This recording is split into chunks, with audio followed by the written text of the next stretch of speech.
We're live and recording! Yay! Hello, everyone. This is Constance from Mysterious Galaxy. Thank you so much for joining us.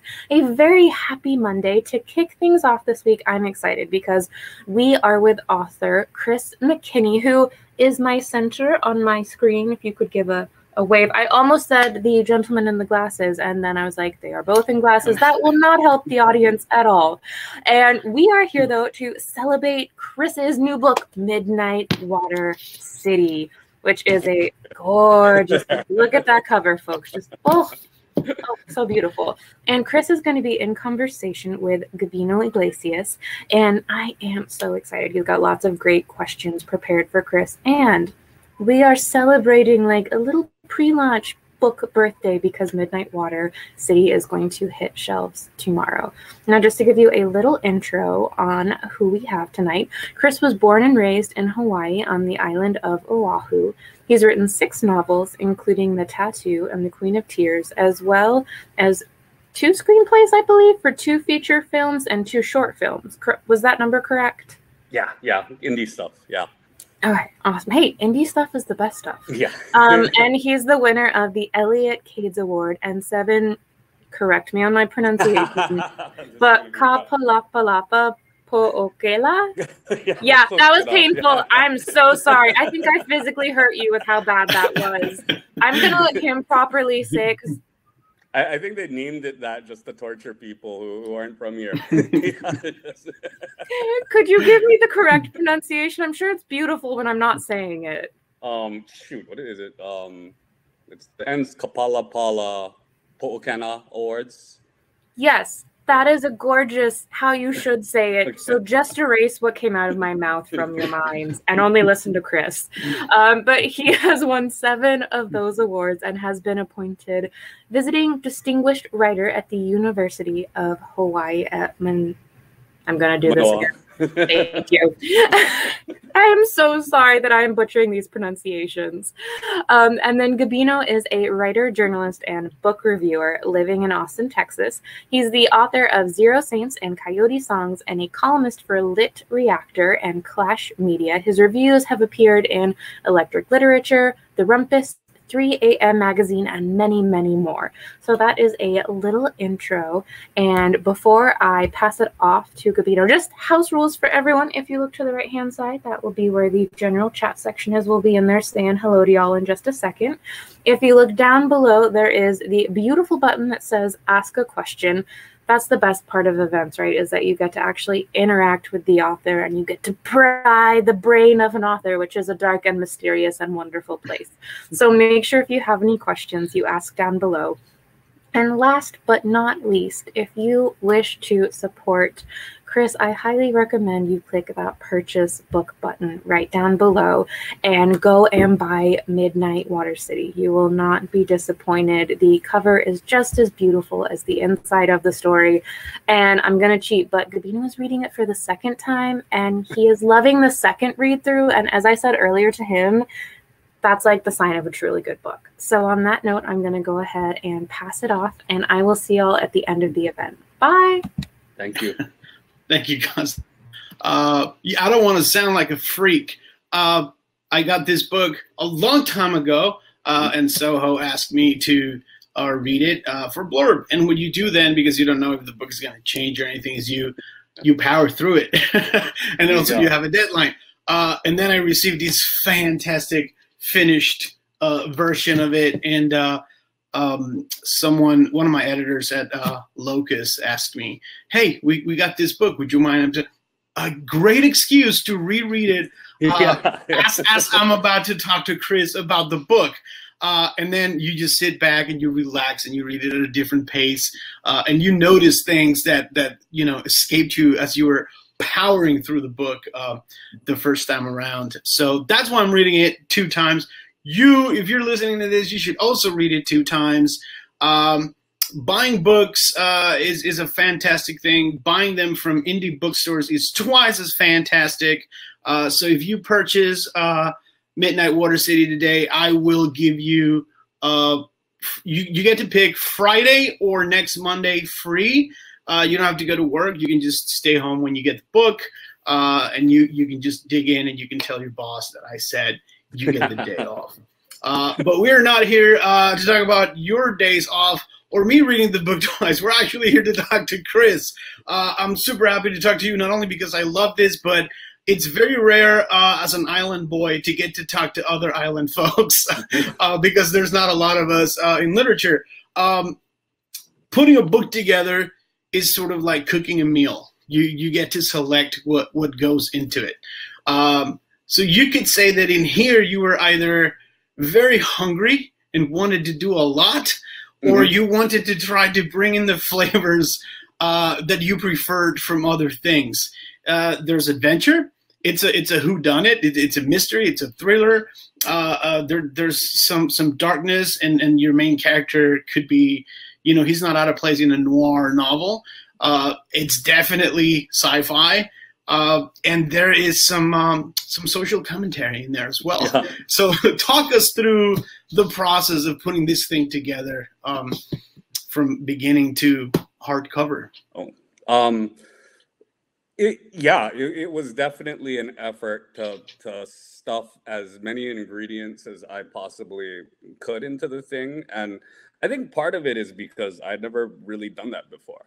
I've always tried to sort of narrow things and focus things. And I started feeling like, I guess, an overgrown child in a bouncy house, just sort of, and, I just kind of wanted to just rip myself out of it. And so that's sort of what I did in this book. But at the same time, I knew I couldn't go completely crazy. I mean, it's not as if you can open your fridge and the cabinet and throw everything in a huge pot and it's going to taste good, right? So it's sort of what I needed was, I knew that there was going to be a fusion of a lot of things, but I needed an anchor or a base to sort of keep things cohesive. And I think for me, it's the ocean, really. Yeah. It's been a part of my life, more so when I was a child, of course, than now. I mean, I was always in the water when I was a kid. But so that's what gave me the comfort level to give it a shot, is sort of like, okay, as long as I have the ocean around me, maybe I can sort of pull this off. And you did with flying colors. So kudos. The ocean is definitely there. I mean, it's the backdrop, but to a point where it's, in some instances, it is its own character. It's not just the place where they are. It does more things than that. As you were putting in these elements into Midnight Water City, at some point, what non-authors tend to forget is that you are in control, and then you revise, and then you reread, and you rewrite, and you edit. The amount of, wow, let me sit back, because this is something that, when I read science fiction, it's an imagined future. This is in some instances, it sounds like a wonderful future. I can be 80 years old and feel like a 35-year-old. Yeah. We haven't cured cancer yet. Or, which is where I was going with this question, we still have the have-nots and the money. So as you go into this and you say, let me make it wildly entertaining, pulpy, sci-fi, you also took very fine measures to say, there's certain things that I want to comment on without sounding preachy, without boring you to death. How's that process? Well, I think I started with the idea that technological advancement is unpredictably uneven. So, I can look outside now and, I still have a mailbox, right? And, when it's raining, I still use an umbrella.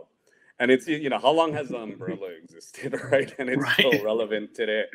And it's sort of, so, I approached it with that notion. So there are things in the book that are, clearly more advanced versions of what we have today. And then there are things that are kind of the same.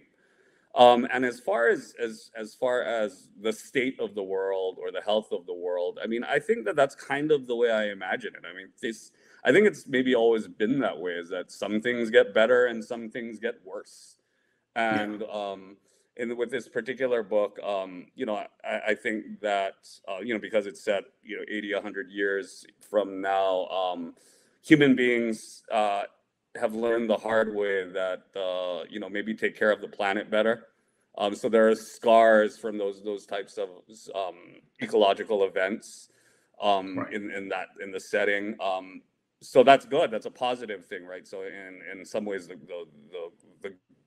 the globe is in better shape in this particular future. But yeah, there's definitely, what I did was I sort of upped the disparity of wealth, because, you know, the way I imagine it is, you could, you know, if you were a Russian czar hundreds of years ago, you know, the palace could be stormed, and all of your gold and your treasure could be stolen. That's kind of hard to do now. I mean, it's all money is basically bits, right? So there's no mint to rob. There's no revolution, and you take everybody's money. So that's one area in which I'm cynical, kind of. I mean, I don't see disparity of wealth as getting better, just because it's so hard to flip now. Yeah. Yeah. It was I could tell there was a lot of thought behind that, because those things don't happen in novels by accident. Tell us a little bit about character development. I teach workshops and a course on writing the other, right? So I'm always pushing people to write more diverse characters. In here, it was effortless. You know, there's people from Japan, there's people from other places in the world, which is also an intentional, you know, conscious decision. Our gods, I'm not gonna start giving out points, but our gods could be a Japanese woman for a particular reason. Is that because you are the other in terms of, you know, the mainstream American publishing landscape, or because you felt the necessity of broadening the gap between your characters, making them incredibly different so they stand out a little bit more, or where did that come from? I think a lot of it is sort of personal. It's sort of so I am part Japanese, and I feel probably just more, even though, you know, I'm Scottish and Korean as well. I feel more connected to the Japanese cultural aspects growing up, because I was raised by a Japanese stepfather who was very into being Japanese, right? So just this, and it's sort of again, that was probably like the ocean, a sort of anchor to sort of, so that I don't go crazy, and I make sure that I'm still holding on to certain things that are familiar. The character, the scientist character, was just it just felt a part of me. And in fact, I mean, the other thing that I do deliberately is I don't talk about the ethnicity of the narrator, our main character. In fact, I think I sort of suggest that he's mixed race, right? Yeah. Like I am. I don't specify race, and I can, if you were to ask me what he is, I don't know. All I know is that he's a lot of different stuff. So and that was important, because that's another aspect in which I imagine. I mean, fingers crossed, I imagine the world gets better. I think that I'm hoping that what we've been seeing lately is sort of racism in its death throes, right? Because nothing in America dies quietly, and it's just sort of. But I do, I'm that in that way. I'm optimistic. I don't think race. I really hope that race is not really much of an issue. You know what I mean? So yeah, I'm hoping with you. yeah. I'm hoping with you. As a fan of kind of pulling you away from the sci-fi aspect, as a fan of noir, I couldn't help but see that nugget of human darkness, because we've moved into the future. We've saved the humanity. Divorce, alcohol abuse, feeling like garbage, leaving the house. There are certain things where it's like, we move into the future, we can do certain things, we will live longer, less racism. We still have that dark nugget of the human soul. It's not pervasive, but it's there, and you see it throughout. People lie. There are secret agendas. There's murder. There's abuse. There's divorce. So how did you decide to make noir such an integral part of this thing, while it's clearly such a, you know, it's a science fiction novel? Well, I mean, what else are we gonna do? If I mean, I can't ever imagine human beings not making themselves miserable. So it's just sort of, I mean, I don't think that's one thing in which I don't think we're really capable of not doing. Like you, I'm a big fan of noir, and I think that it bleeds into pretty much anything that I write when it comes to fiction. I just can't help myself. I love it. You know, whether, you know, when we talk about things that, let's say, just even movies and TV and stuff, I mean, stuff like, you know, obviously Blade Runner when I was a kid, but, you know, more recently, like True Detective kills me. True Detective season 1, I mean, it's just, I'm a fan of that kind of stuff. So yeah, so that's almost ingrained in most of the things that I write. As far as the sci-fi, so it's almost like I don't know. I mean, did I start with the noir or did I start with the sci-fi? I'm not sure. I think that what I would say is that I started with this. I was living in a condo at the time, and you know, I was on the balcony, and it's like an oceanside condo. It was really nice, and there's a bunch of other condos. And really, the book started with this idea: what if I took all of this, turned it upside down, and dropped it in the ocean? Sea scrapers. Yeah, so that was the starting point. Then I sort of built stuff on that concept. All right, that was one idea of many that are in here, but this is just me curious as a writer. Tell us a little bit about the research, because I don't want to give out a lot of things, because everyone should buy this and then see what we're talking about. But there are things here about the way that we literally see, hear. There's a lot of stuff that has to do with brain chemistry, or the way that our brains are built. And that usually doesn't come to writers, you know, sitting in your condo looking at the ocean. It requires a level of research. And you write about that very well, and it becomes this element in your main character that makes him very unique. And at certain points you go like, well, how much of that was true? How much of this is fabricated? Which leads to a very interesting narrative. But how did you approach the research for a book like this? And then also when you explain to us the cerebral stuff, also the technological part, because there are things here that are close to happening, and there are others that we can only dream about, but they also sort of build off stuff that we do have. So there must have been an insane amount of research here. Yeah, and you know, it's sort of it was intimidating at times, but it's sort of, I think more than anything else that I've written, this thing was driven by curiosity more than my other stuff. And so it was part of, I mean, really that was part of the joy of the process, is sort of rekindling an interest in science, natural sciences, physics, all of that stuff. And of course, being somewhat limited, I mean, it's sort of, you know, I think, you know, I can only take it up to a certain point, or before I hit the calculus/chemistry wall, right? So, but anything that I can learn up to that point, I just tried to learn. And you know, what I told myself was, okay, and you know, I read stuff on neuroscience a lot, actually. There's this great book on neurological disorders called The Man Who Wasn't There. So that sort of informed, you know, helped me sort of visualize how the main character sees things. And so there's a lot of reading books, a lot of reading articles. But what I told myself is, I'm not going to, you know, even all I need to know is if it's even remotely possible, then I'm going to use it. If it's impossible, if you're telling me totally, utterly impossible, then, you know, I would try my best to sort of stay away from it. But all I needed was that shred of possibility. Possibility.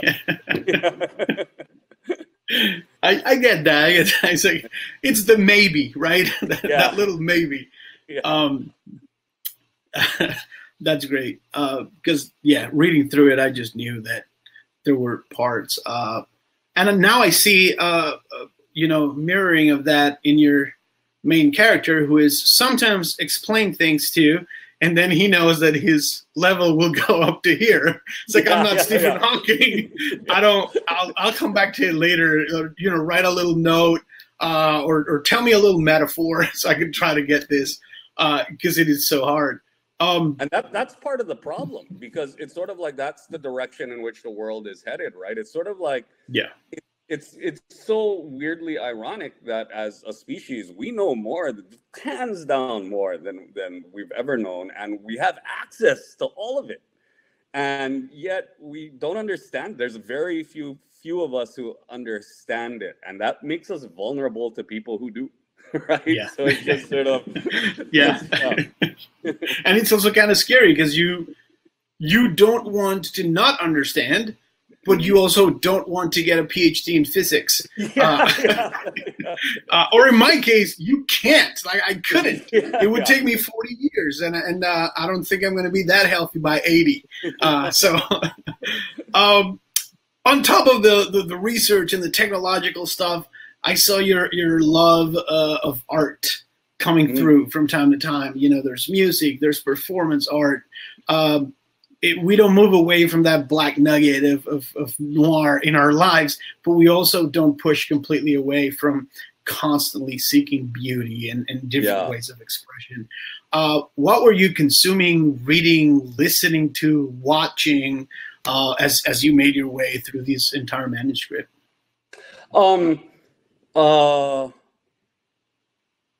Yeah, wait, let me look on my phone because it's all on my phone. All right.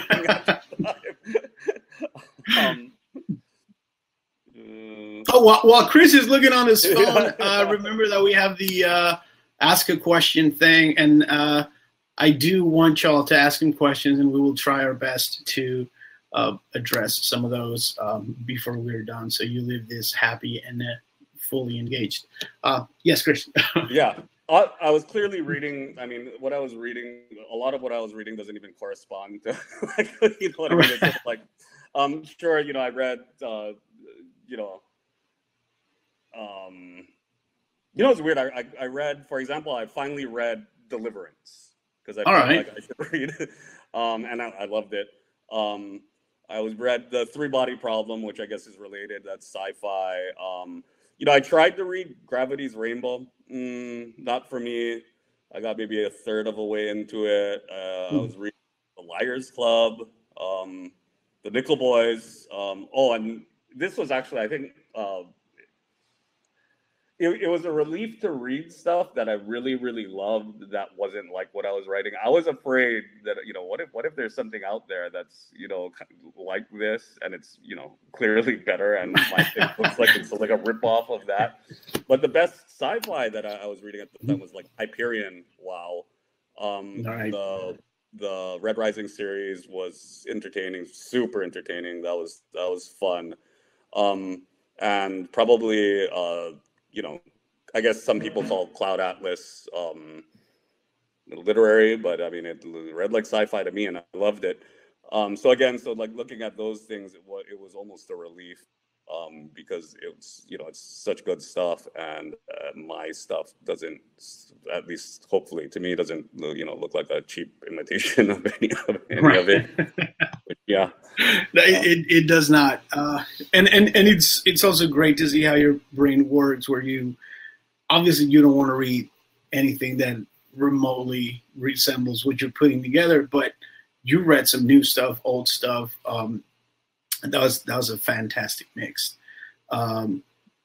You mentioned a series right now as we were talking, and I always like to talk to writers about the way that a narrative forms in their heads. The Midnight Water City is not over. All right, this is a much bigger story. How do you decide I'm going to write a series versus this is going to be an 800-page book, or I'm just going to start chopping elements and make it a 200-page, you know, book, or a 120-page novella? How do you approach that? Because I've never written a series. and I think people that do have a different wiring in their head that allows them to see farther down the road. Yeah. I don't, it's sort of like, I would say, one of the best things that a writing professor ever told me when I was young was a story is as long as it needs to be. And Right. so, once he told me that, I just kind of stopped worrying about length.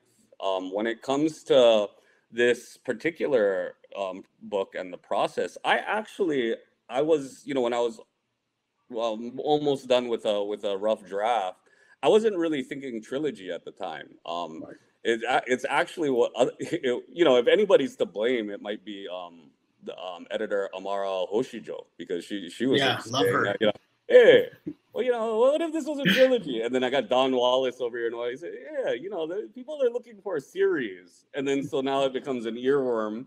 And then as I'm editing and I'm going through it again and again and again, and then I'm starting to see possibilities.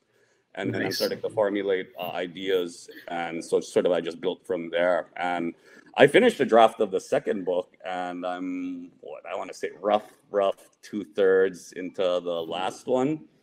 So, yeah.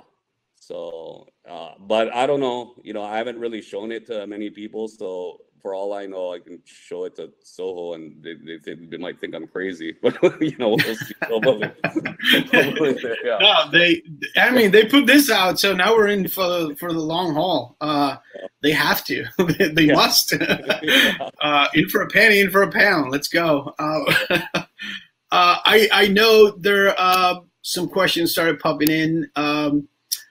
What do you think is the greatest inspiration for technological improvements? Competition among one another, making tasks easier, our human curiosity, etc. Well, it's interesting. This one of the things that what I was thinking about when I was writing this book is what happened to those sort of those soul supreme geniuses. You know what I mean? What like Einstein was a long time ago. Planck was a long time ago, and it seems, and it makes sense because we're more technologically advanced now. We can collaborate far more easily. It's sort of like the Jennifer Doudna, Nobel Prize winner in chemistry. It's collaboration, right? She worked with other people, and she won it with another scientist from France. So, and I had read that book, The Code Breaker, and they're basically like just emailing each other and stuff and coming up with breakthrough scientific advancement. But I'm guessing that, or I'm betting, I guess, that there's going to be somebody, who comes along that blows our mind. And I think that's what I was thinking about when I was writing the Akira character, is what if, there might be somebody who comes that just blows it out of the water, because, I understand that the Jobs and the Bezoses and, the Musks, so they're very smart people, you know what I mean? But I always see them as more sort of as business, yes. Businessmen and true, they don't change the way we view or understand reality. I don't think they're great at what they do, obviously, but that's the kind of genius that I'm wondering when it'll come again, is like somebody who just says, no, this is how you thought the world worked, but this is actually how the world works. Yeah. It's funny because every time I try to explain that to someone, I go with sports analogies. Like if you take someone who's playing in the NBA today and you drop them into a game 60 years ago, there's no correlation. And I think science moves in the exact same way. So who's going to be that new Einstein, and what are they going to do, and how are they going to shatter our reality? Walter had a really good question that I was also curious about. It says, this new novel is quite a departure from your past work. Can you talk to us about what inspired you to take such a dramatic new direction in your writing? What's up, Walter? Walter's a very good friend of mine. I think so. This, a lot of the stuff that I was writing was basically it was stuff set in rural Hawaii. And I grew up in rural Hawaii. So, I sort of, when I started writing, I sort of felt like I had, there was authenticity to what I was saying. Now, flash forward, you know, a few decades, and you know, I'm clearly living this sort of like this cloistered middle class life, and I don't go to the ocean nearly as much as I used to. And what happened was a few years back, I shot an indie movie, and it, you know, very low budget, and so you know, I was the writer and I was one of the producers, and I was tasked with piloting the boat. This little skiff, this, you know, flat bottom fiberglass piece of crap, old. And, you know, back in the day, I could totally weave through the reefs of that bay and get to open water, get wherever I needed. And when we were doing the movie, I hit a wall and I was just struggling. It's as if I had forgotten everything. And then I started thinking about the fact that, I mean, not only am I kind of losing interest in writing about this world, but am I even qualified anymore? So it became a thing where I felt like I needed that not only did I want to kind of rebrand, but I probably should. There are people who still inhabit that world and still live it, and who can probably do it better than I can at this point, you know, as far as where I am now. So that was probably the big reason. Oh, that's interesting.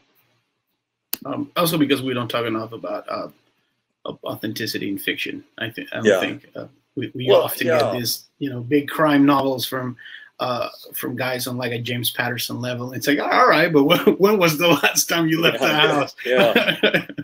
Well, so I mean, you can tell, right? I mean, I read Coyote songs. I mean, you clearly know what you're talking about when you write that. It's sort of like, that's authentic. I mean, it's sort of from page one, you're like, oh, authentic. You know what I mean? So it's just sort of, my fear was that, what if I can't do that anymore? You know what I mean? Like in my sort of world. And if I question that, then it's time to move on and do something else. And I've always loved sci-fi, so yeah. And it's a great move too, because you jump into the future, no one's been there. It's automatically authentic, right? You don't know. I'm jumping through the questions back and forth because I'm really curious about this one after reading the book 1.5 times. What section brought you the most joy to write? You know, there are some beautiful parts. There's some emotional parts, but you know, you kick things off chopping up somebody. So there's like there was a little bit of that too. There's an undertone of violence through the whole thing. So which one was your favorite part? My favorite stuff to write was the backstory stuff that focused on Akira. It's sort of like she was the best. She was the hands down the most fun to write. The main character was the easiest to write. She was the most fun to write, and the daughter, you know, the character that appears later, was the most difficult to write. So it's just sort of like, so going back and it's almost as if I'm seeing her at her highest point when I, you know, even as a writer, and when I go back and just seeing that brilliance and that the seductive nature of it, and you know, it's just sort of like she's so fun to write because she's so much smarter than me, just like me. Just sort of like, so yeah, so that was probably those were my favorite parts, when the main character sort of thinks back and sort of walks through the events of the past and starts to see that everything wasn't really what he thought it was at the time that he was experiencing it. Yeah. Which, since you brought it up, allows me to put one of my questions in real quick. There's this running thing throughout the entire novel where we don't know. And that makes it very fun to read.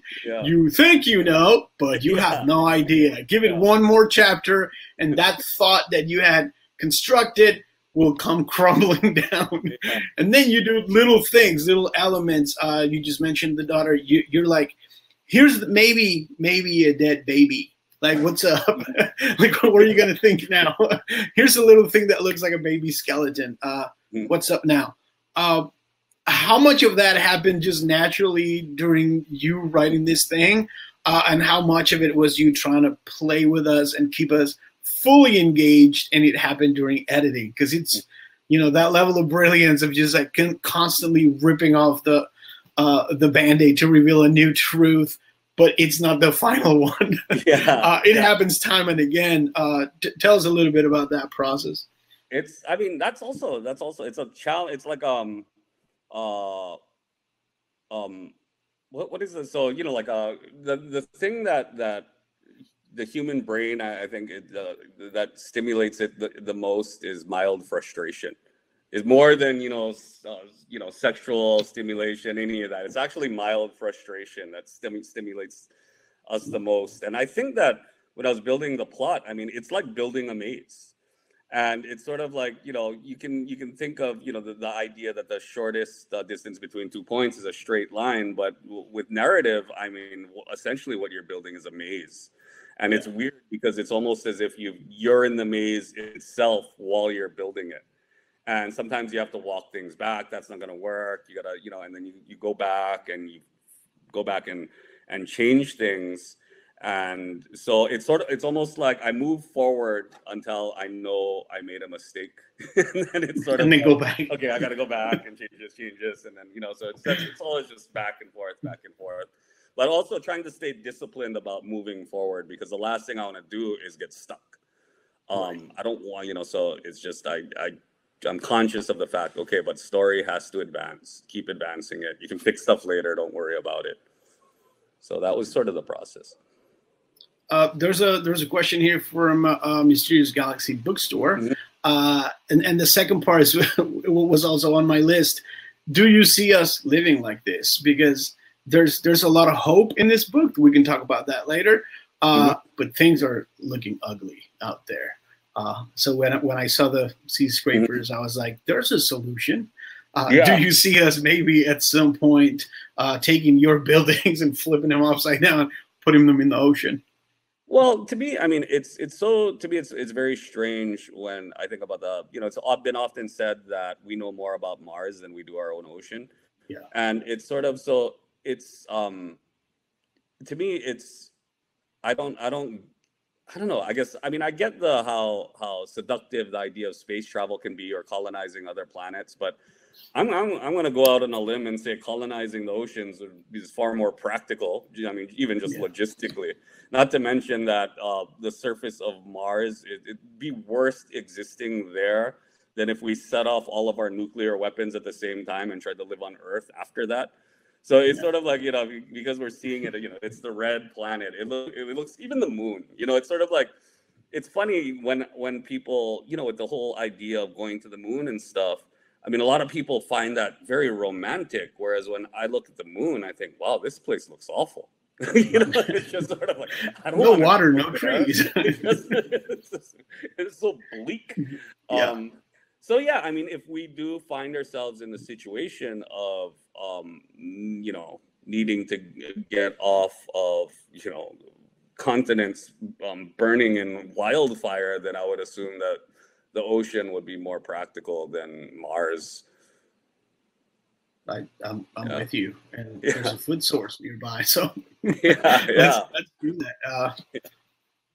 We'll see. I started thinking about the engineering of the buildings and water pressure and the stuff that you do with the trash and how that would end up working out. But we're not going to bore people with a ton of details they haven't read yet. There's a question here from Rob. It says, when writing a crime thriller set in the future, how you shape and limit the technology. And I have a comment about that, to maintain the suspense when crime scene investigation is far more advanced. I think you did something very beautiful at the beginning, which was, here's the body. Here's the reason why we don't have the video. Right. So it was kind of like when we talk about horror movies. Why do we still have the 5 folks going into the woods when we have 5 phones between 5 people? But I'm going to let you answer that one, because I really thought at the beginning. I don't know if you want to give away why we don't have video of the crime, or why we should but we don't. But yeah, how did you deal with having all this technology and still having a huge mystery at the center of Midnight Water City? It was, I had to be aware of that. I mean, it is, and it's so, I mean, man, if you mess that up, it's just, so you have to be very, very diligent when it comes to that kind of stuff. So while I'm writing it and while I'm editing, it's sort of, I'm always trying to find holes. Did I leave any hole that is just, that'll mess the whole thing up? So it's sort of like you have to invent things that make it possible. It's sort of like, it's even when when we delve into the past and the main character does some bad stuff, he can't leave traces of it, right? And so he has a piece of technology that prevents that from happening.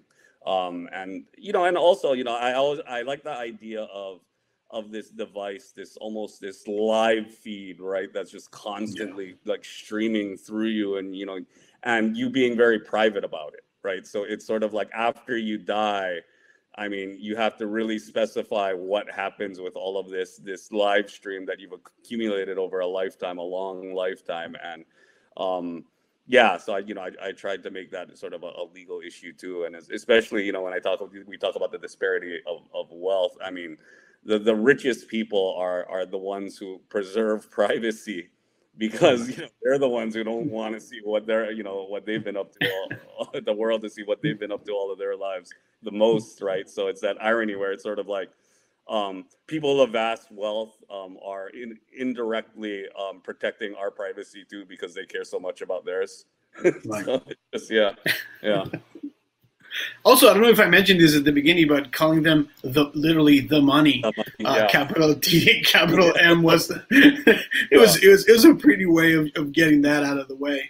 The have-nots and the money. Yeah. Abe wanted to know if you read or watch other narratives set in underwater civilizations while preparing to write this thing. That's the thing, is I haven't, and that's sort of and then so the first thing that I thought was, okay, I've never read anything set underwater like this, and then the second question I had to ask myself is, do I want to? And the answer to that was not really, because again, I was afraid. I mean, really, one of the things that's the scariest. When you write a book, I mean, you don't want to look like a ripoff of something else. Yeah. And I was almost scared to look. So I read a lot of sci-fi, but specifically sci-fi that wasn't. And I actually, I can't really think of anything. 20,000 Leagues Under the Sea. I can't think of anything else besides that. In books, I mean, I guess in movies, there's the Abyss, the James Cameron thing. I had seen that, of course, but yeah, no, I didn't research it in that way. I just went more with the sort of the science stuff than as far as reading a bunch of other novels that might be similar or whatever. Yeah, and now you got me thinking. I don't think that would have been a very productive research, because I can't, off the top of my head, think of anything that would be like, oh, this is just like what Chris did. Yeah. This is what he was researching. Nothing comes to mind. And I'm a huge fan of people trapped at the bottom of the ocean with something, and people trapped in space with something. Yeah. So I've watched a fair amount of those, and nothing resembles Midnight Water City. Another great question here was, because you talked a little bit about the characters that were the most fun to write. Which secondary character was the most challenging to write, and which one was the most fun? Mm-hmm. The most fun was Akeem, the best friend, the best bud, right? It's sort of like that. That's easy. It's just sort of like, it's fun, and it's sort of, it's that casual, humorous banter that I have with my friends. So that's easy and fun. The hardest is the wife, because it's just sort of like, I'm married. I certainly don't want to recreate my wife. In fact, I really don't want to do that. It's sort of because then, because she's obviously read the book, she's read drafts and stuff like that. That's off limits. So it was sort of, you know, because there has to be at least, you know, some flaws in the character. And you're not gonna put your wife's flaws in your book, right? But so or are you? Yeah. Or are you? Yeah. So I'm I'm a dude, so it's just sort of like, so I'm very much aware of the idea of, okay, you know, this has to be, I'm writing a female character, she has to be believable, she has to be credible, you know, so it's sort of like I have to sort of, that can be challenging because it is sort of the most unfamiliar as far as, you know, consciousness or my personal consciousness is concerned. It helps that I'm surrounded by women and girls. You know, I have two daughters, and, you know, one's 17, one's 4. There's my wife, you know, my grandmother. I mean, really, it's kind of weird. It's almost like at a certain point I realized that there are so many women in this book, and it's probably subconscious. It's right. It just sort of there. unfolded that way because it's my reality, right? So it's just sort of, yeah. And they're all very the scope of some of those characters. There are very humane characters, and the thing that I liked that you did with Akeem was he is the money, and he's also a humble, cool dude. Yeah. You know, hey, I'm raising chickens, you know, I'll help you out. So it wasn't all bad. The money is not all bad. Some people just have it. They're good. Yeah. So he was a really fun character to read, which leads me to this question that I like to ask folks who write about horrible things like murder. What is the role of humor when we're reading thrillers, mystery, crime, noir? Because there's always that little bit of humor. How do you see it? How do you put it into your work? I think it's almost as if I can't help myself. I mean, it's because it's just my worldview is that I can't exist without a sense of humor, without at least having a sense of humor about things. And I have a difficult time reading books that have zero humor in them. I mean, you can take something as dark as Blood Meridian, and there's some funny parts. You know what I mean? So it's just sort of like, it's almost, to me, I'm not interested in doing anything void of humor. It's not my thing. And there are people who do it, and there are people who are marvelous at it. But yeah, to entertain myself, I need it. Right. To have that fun come through. Yeah. It fits here, and it doesn't detract from all of the bad stuff, because that's not people. If you think this is us telling you that this is a humorous book, it has some parts you might chuckle a few times, but there's plenty of darkness and violence. You will not be disappointed if that's what you want to come to talk. We talked a lot about the future today. For me, this is the future now. A couple of years ago, this was not the thing. I would go to Book People or some other bookstore to see this event. I think the pandemic sort of pushed us a little bit more to do this. How are you handling it? Because this was, I don't want to say it was a pandemic book, because it didn't come out in the middle of March of last year. But here you are doing a virtual tour, because this is what we do nowadays. How are you handling it, and how do you plan on reaching people and making sure that they know you and hear your voice, and you can tell them a few jokes, and the pitch that we never got around to, that I guess you're going to finish with your pitch. How are you handling the whole, it's all tech now? I don't know. I guess I'm like most people. I'm just sort of just sort of going with the flow when it comes to that. I mean, it just because there's really not any viable alternatives. I would say that I selfishly would love to go on some kind of tour, just because I haven't traveled in so long, you know. So it's just, but if that wasn't the case, then I probably would be, I don't know. But it's just sort of, but it's fine. I mean, I consider myself lucky. I wrote a book, it got published. Hopefully people like it. Hopefully people buy it. So as far as I'm concerned, hey, I'm a lucky guy. So, got my health, my family's good, all of that stuff. So there's nothing for me to stomp my feet about. And if this is the new reality, yeah, it works for me. You managed to write one, and I'm guessing when you started it, probably your daughter was 3, and you managed to finish it. So that gives you an idea of how lucky you are. So yeah, and the other one you mentioned is a teenager, right? Yeah. So double lucky. There have been multiple marriages. So sometimes I draw on personal experience. So it's also a biography. That's your perfect segue. I'm gonna hold it up. I kind of forgot we had clear instructions. I had one job to do, and that was allow you to do the Hollywood pitch.